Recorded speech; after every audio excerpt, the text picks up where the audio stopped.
तैयार रहिए, स्टार्ट। हम दावा कुछ भी करें, हकीकत यह है कि केंद्र सरकार की लाख कोशिशों के बावजूद मणिपुर का संकट हल होने का नाम नहीं ले रहा है। स्टॉप। वहाँ हिंसा लगातार जारी है। स्टॉप। यह इस बात का सबूत है कि समस्या लगातार विषम होती जा रही है। स्टॉप। केंद्रीय गृह मंत्री अमित शाह की 4 दिवसीय मणिपुर की यात्रा के दौरान सर्वदलीय बैठक भी हुई। स्टॉप। उन्होंने मैतेई समुदाय के लोगों से भेंट की।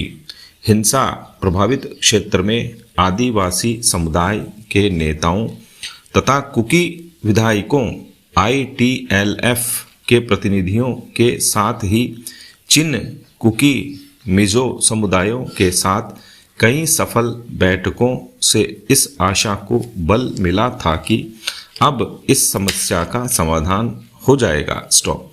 इसके बाद बहुतेरे उग्रवादियों द्वारा हथियार डालने की घटनाएं एक अच्छी दिशा की ओर संकेत कर रही थी, लेकिन हिंसा रुकने का नाम ही नहीं ले रही। स्टॉप। हालात इस बात के गवाह हैं कि इम्फाल से बाहर जाने वाली कोई सड़क भी सुरक्षित नहीं है। वहाँ संविधान के अनुच्छेद 355 को लागू किया जा चुका है, जिसके बाद कानून व्यवस्था केंद्र के हाथ में आ गई है। स्टॉप। यदि राज्य के इतिहास और हालात पर नज़र डालें तो पता चलता है कि मणिपुर और राज्यों से काफ़ी कुछ अलग है। यहाँ रहने बसने वाली जनजातियाँ में बहुतेरी उप जनजातियाँ हैं, जिनमें हमेशा से तनाव और हिंसा का इतिहास रहा है। 1997 में कुकी और उसकी उप जनजाति पाइटी का संघर्ष जग जाहिर है।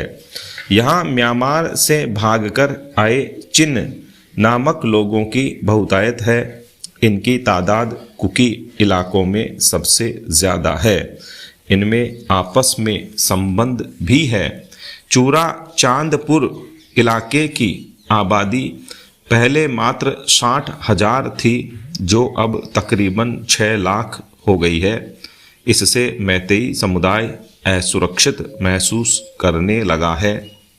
जातीय संघर्ष के पीछे यह भी अहम वजह है। स्टॉप। ऐसे हालात को अलगाववादी उग्रवादी गुटों ने खूब भुनाया। स्टॉप। इनमें चीन की भूमिका अहम रही। स्टॉप। उसने उनको न केवल हथियारों का प्रशिक्षण दिया, बल्कि आधुनिक हथियारों से लैस भी किया गया। स्टॉप।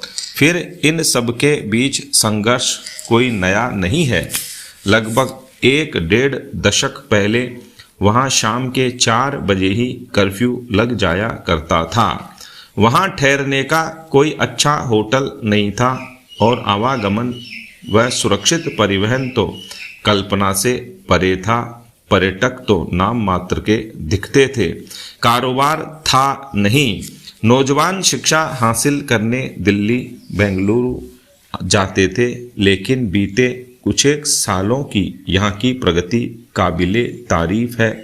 अब यहाँ आवागमन सुगम हुआ है, सड़कें हैं, परिवहन सुविधा है, कुछ एक होटल भी हैं और कुछ कारोबार भी शुरू हुए हैं। हाँ, जो विकास हुआ वह राजधानी इम्फाल के आसपास ही दिखाई देता था।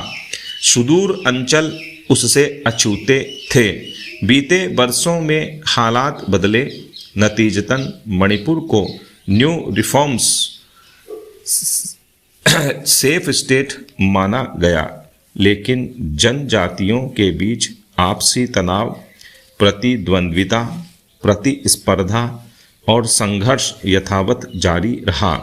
हाँ, इस बीच येन केन प्रकारेण हथियार बंद गुटों ने अपनी ताकत बढ़ाई, जिनका उन्होंने न केवल इस बार प्रदर्शन किया बल्कि इस्तेमाल भी भरपूर किया। यहाँ मैतेई समुदाय के साथ एक विसंगति भी है। वे मणिपुर में बहुसंख्यक हैं, लेकिन वे केवल इम्फाल घाटी में ही रहने को विवश हैं।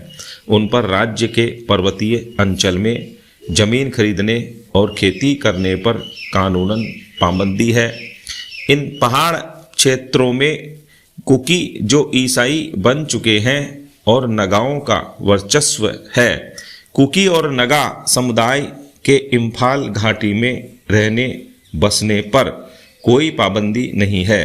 गृह मंत्री अमित शाह का कहना है कि मणिपुर की शांति सरकार की प्राथमिकता है, तो सबसे पहले समुदायों के बीच फैले हुए अविश्वास के माहौल को खत्म करना होगा। सामुदायिक आधार पर बटे राजनीतिक दलों के नेताओं से भी यह अपेक्षा की जाती है कि वे राज्य के विकास के मद्देनज़र शांति स्थापना में सहयोग दें। राहत के फौरी इंतजाम काफ़ी नहीं है। ज़रूरी है प्रभावित लोगों के साथ बातचीत और उन्हें सुरक्षा प्रदान करना, साथ ही विस्थापितों का पुनर्वास और उग्रवादियों पर नियंत्रण। सुरक्षा बलों से लूटे गए हथियारों की वापसी भी बेहद ज़रूरी है। स्टॉप।